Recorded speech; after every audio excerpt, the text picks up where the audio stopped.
Saudações a todas e todos. Este é o canal Ponto de Partida das Ideias e o tema do vídeo de hoje é o que é economia de créditos de carbono. Como a gente sabe, né, é notório, a questão ambiental tem crescido decisivamente dentro das agendas mundo afora, inclusive porque ela impacta não só a questão do desenvolvimento, mas a própria questão da sobrevivência da espécie humana.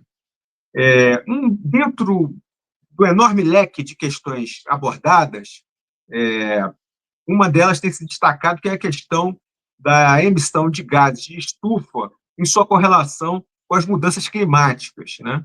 Essa é uma questão que, ao mesmo tempo, pertence, digamos assim, ao acervo histórico da ecologia, mas também tem claros desdobramentos econômicos, né? E para pensar um pouquinho, para conversar um pouquinho sobre isso, hoje no programa a gente está trazendo aqui, evidentemente online, contando com a presença do Nelson Rocha. O Nelson é um quadro experimentado da administração pública, já foi secretário de Fazenda do Estado do Rio de Janeiro por 2 ocasiões, e atualmente diretor financeiro do nosso IBEP, o Instituto Brasileiro de Estudos Políticos, né? Então, inicialmente, eu gostaria de agradecer aqui a presença e a disponibilidade do Nelson e, logo em seguida, disparar a pergunta que nos mobiliza aqui hoje. Caro Nelson, o que é economia de créditos de carbono? Bom, queria primeiro agradecer o convite, Marcelo. Para mim é um prazer poder estar aqui, né, conversando com você e conversando com todas as pessoas que estão nos vendo pelo canal e falar da economia de crédito de carbono, falar da economia verde, é um conceito bem abrangente que tem relações diversas, né? E é para onde caminhará a economia na próxima década. E a gente diz isso porque, para nós brasileiros, particularmente, isso tem uma importância de extrema relevância, haja vista que o Brasil é o grande protagonista dessa nova economia, desse novo mercado. Dando um grande número, só para vocês terem ideia, o Brasil estima-se que nós tenhamos entre 35% a 40% do estoque de CO2 retido do planeta. Então, vocês imaginam, isso está retido nas florestas, nos mangues, mas nós temos mais de 1/3, né, do estoque de CO2 que o planeta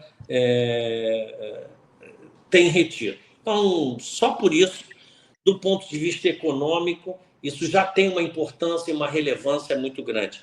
E a gente, quando discute esse assunto, né, de que a economia sempre ficou à parte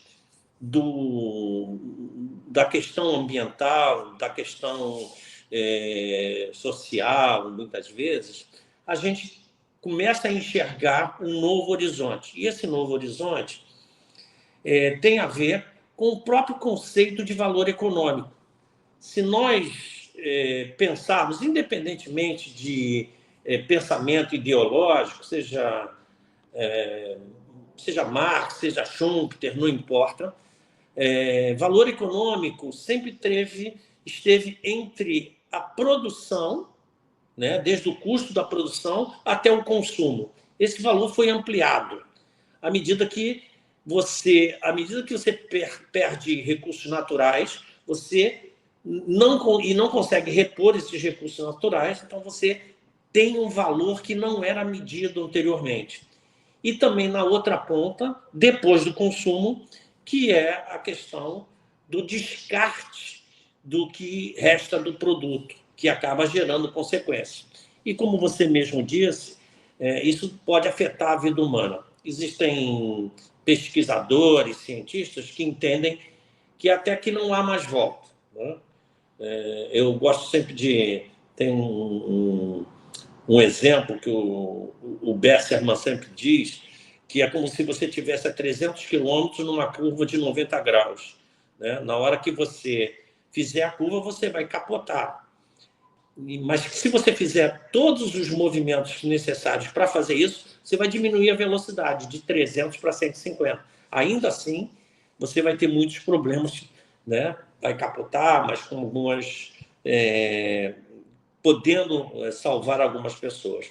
Eu acho que a ciência evolui bastante e é possível que a gente tenha a capacidade de mudar isso. Por exemplo, quando a gente fala de que o Brasil tem esse estoque que está na natureza, e a possibilidade de você reduzir é considerando soluções baseadas na natureza. Porque você tem outras soluções, por exemplo, já existe equipamento que captura carbono no ar, mas o custo é muito elevado e o consumo de energia também é muito elevado, e como você tem um problema do consumo de energia alto, você acaba não aproveitando adequadamente, não dá para você botar máquinas para fazer esse papel. E exatamente na base de soluções baseadas na natureza que nós temos condição de ser o grande protagonista dessa nova economia em função das nossas florestas e tudo isso. O Brasil, apesar disso tudo, é um grande emissor também. Né?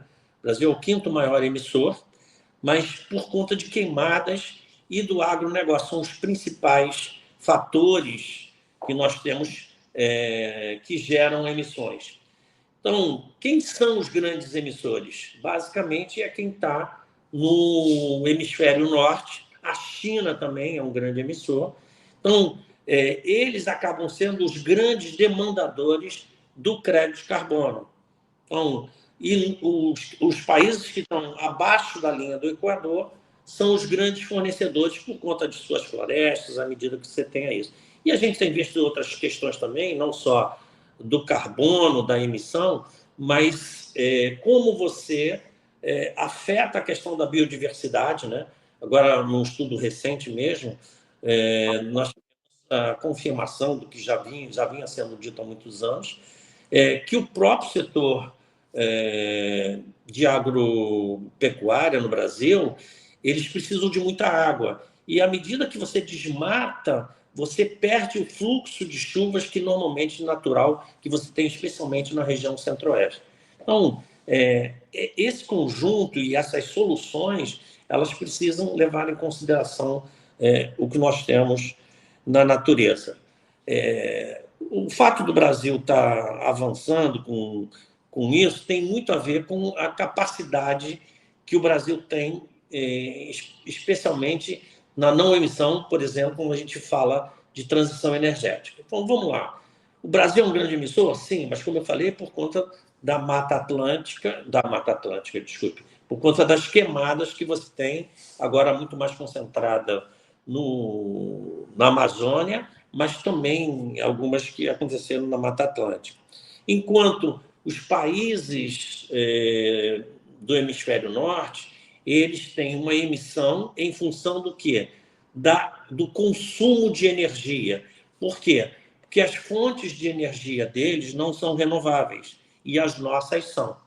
Então, o Brasil tem uma grande oportunidade, seja na comercialização, como eu disse anteriormente, como eles são os grandes demandadores, nós somos os ofertantes, de vender esse crédito de carbono para eles. E a questão da energia deles, como matriz energética, ela não é renovável, eles têm muita dificuldade de ter matriz renovável, e no nosso caso nós temos hoje 87% da matriz já renovável, a gente não tem esse problema de emissões a partir daí. E o restante, eles acabam não aproveitando isso, eles acabam não tendo outras alternativas. Né? Então, quais são as fontes de energia deles? Sejam combustível fóssil, né? Petróleo, carvão, enfim, eles acabam tendo esses problemas todos. Então, o Brasil tem duas grandes oportunidades, a meu juízo, nisso. Ou ele se desenvolve a partir do carbono, ou ele se desenvolve a partir da recepção de muitas indústrias do desenvolvimento, a partir de indústrias em face de que a demanda hoje que a gente tem por transferências de companhias, de indústrias para o Brasil, ela pode ser aumentada significativamente à medida que essas companhias elas acabam sendo pressionadas pelos os governos locais, na Europa, por exemplo, e eu acredito que tenha uma conexão também do Brasil mais próxima da China, para que a gente possa também trazer indústrias chinesas para cá, porque lá eles têm a principal fonte de emissão de gases de efeito estufa é a matriz energética e é a energia o grande emissor no processo industrial. À medida que você traz para um país onde a energia ela é mais limpa, né, como o caso brasileiro, você não tem essa emissão para o mundo como um todo, isso é positivo, e também você traz a oportunidade de geração de emprego. Bom, eu entendo que a gente pode ter uma oportunidade de desenvolvimento a partir dessa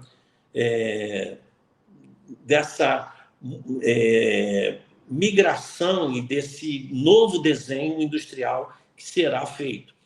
E acredito também que, quer dizer, boa parte do que nós desenvolvemos, especialmente no início do ano passado, em janeiro, está fazendo um ano agora, que foi lançado a Nova Indústria Brasil, que considera esses aspectos, e uma das transversalidades é a questão da sustentabilidade, né? Que você tenha uma nova indústria sustentável.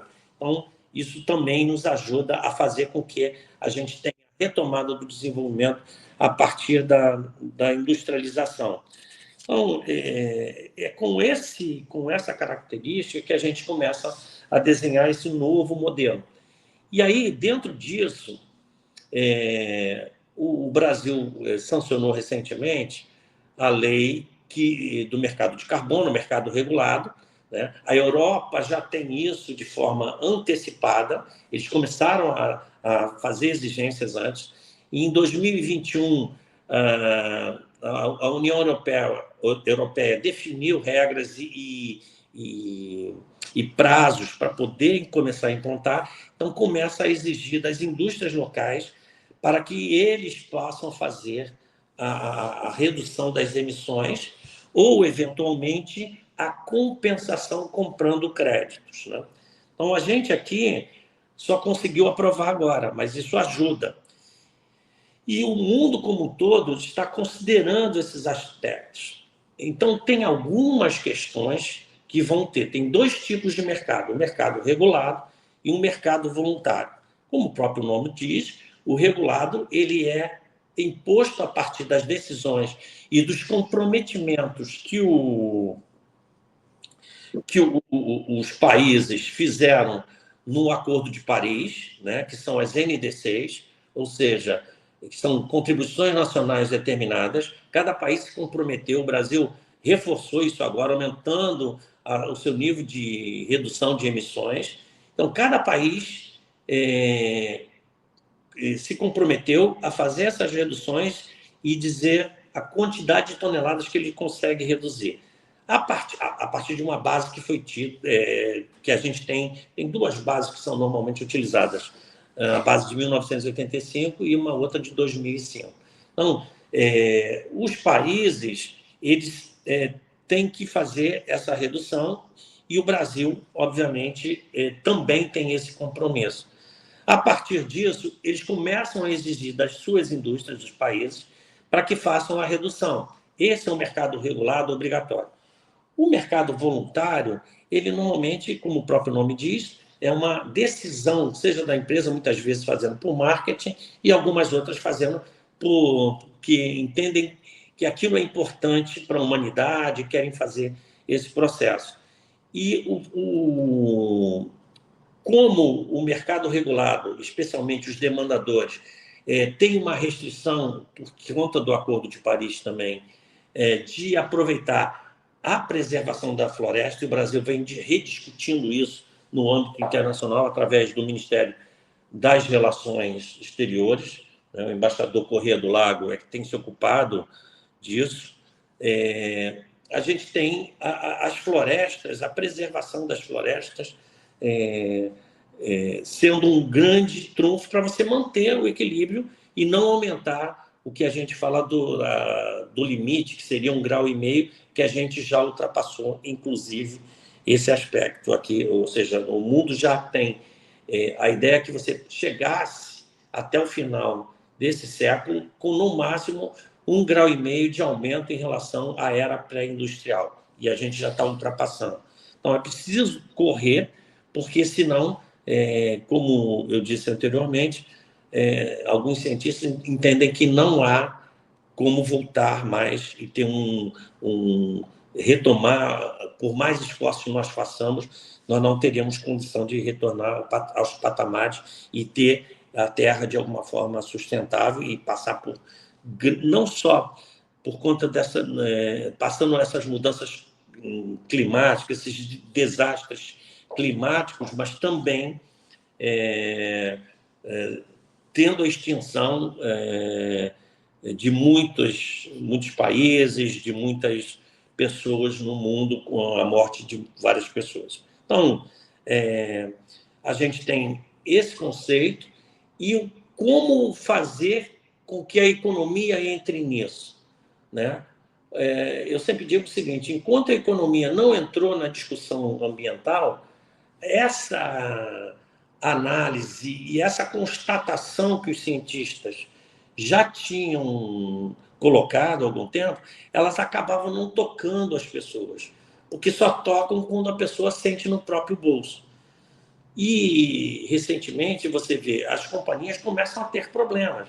Sei lá, uma companhia que estava no Rio Grande do Sul, com o desastre que teve lá das inundações, eles tiveram prejuízos significativos. Então, o objetivo é fazer com que você reduza esses impactos.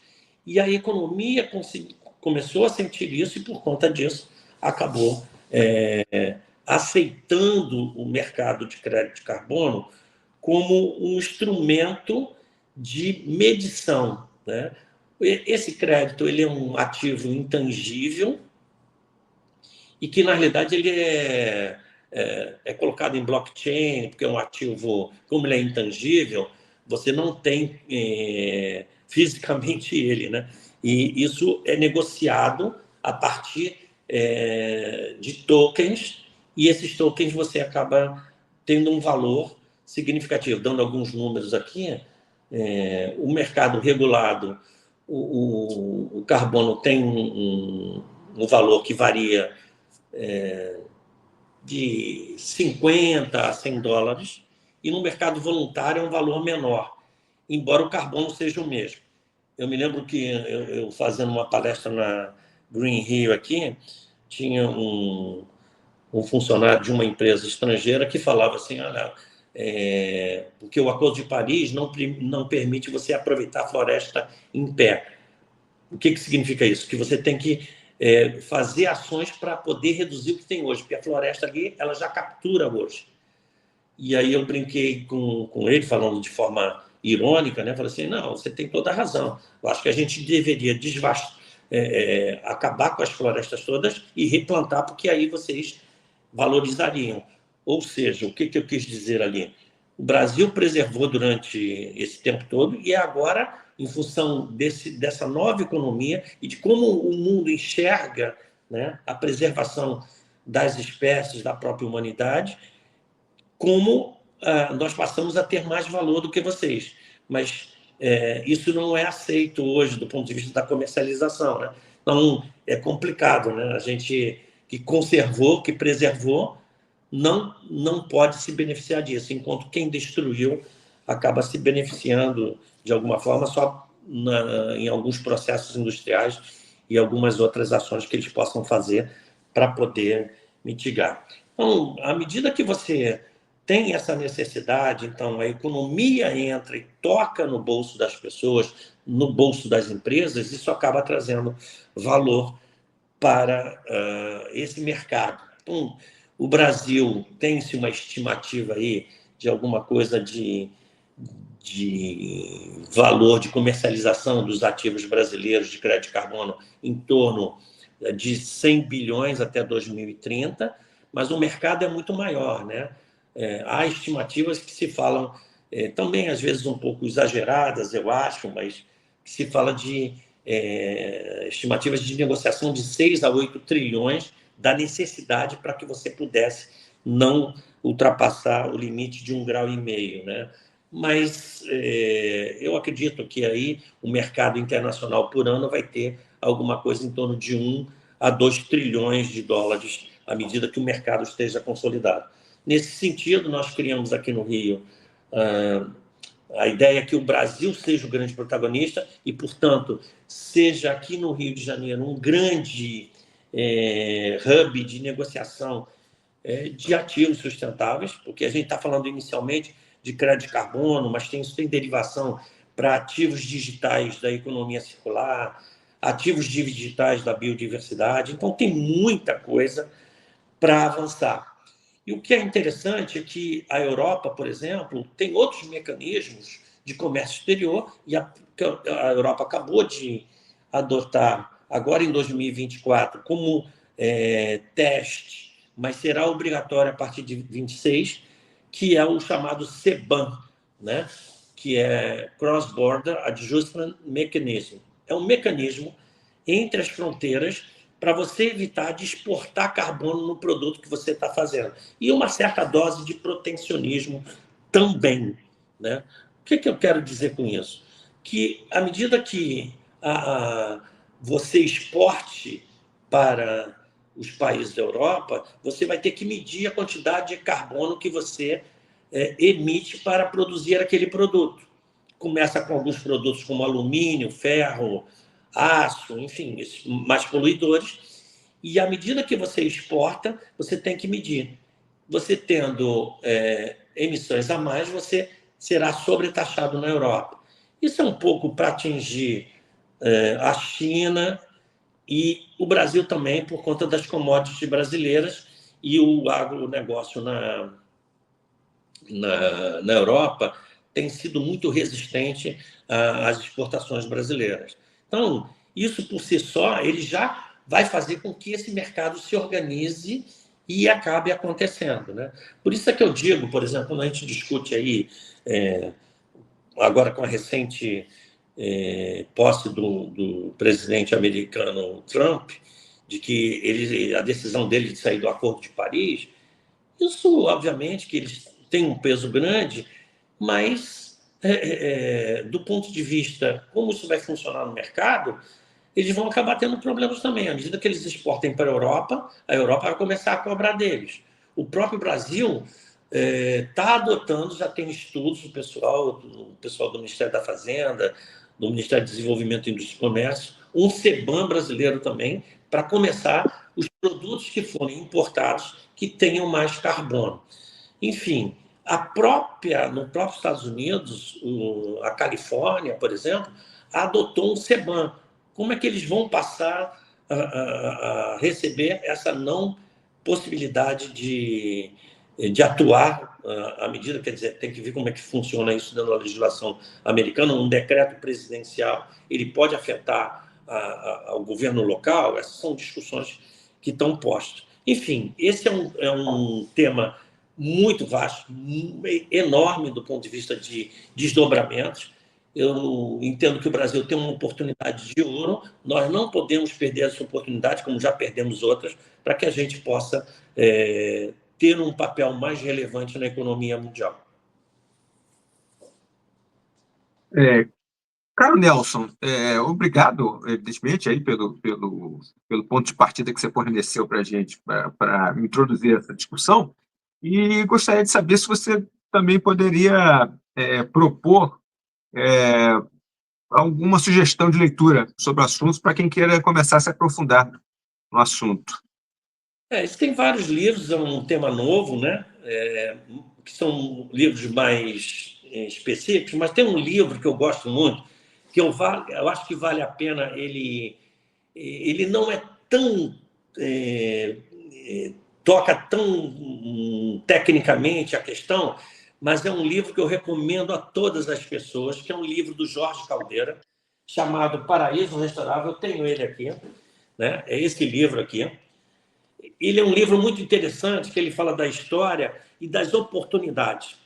E eu queria só ressaltar, se você me permite, aqui na introdução do livro, tem um mapa que mostra a importância do Brasil, que é esse mapa aqui. Você percebe que é um mapa distorcido em que o Brasil parece uma grande bola. Esse mapa é das fontes de recursos naturais. E a partir daí é que o Brasil tem essa grande possibilidade de ser o grande protagonista dessa nova economia e finalmente deslancharmos do ponto de vista do desenvolvimento econômico. Ah, ótima percepção, né? Vamos aprofundar, então. Bom, Nelson, muito obrigado aqui pela sua presença aqui hoje, tá bom? A gente vai ficando por aqui, mas voltaremos a conversar sobre esse assunto que é extremamente, eu diria que é decisivo, né? Para a gente discutir as questões de desenvolvimento no país. Então, já coloco aqui à disposição o canal para você voltar, tá bom?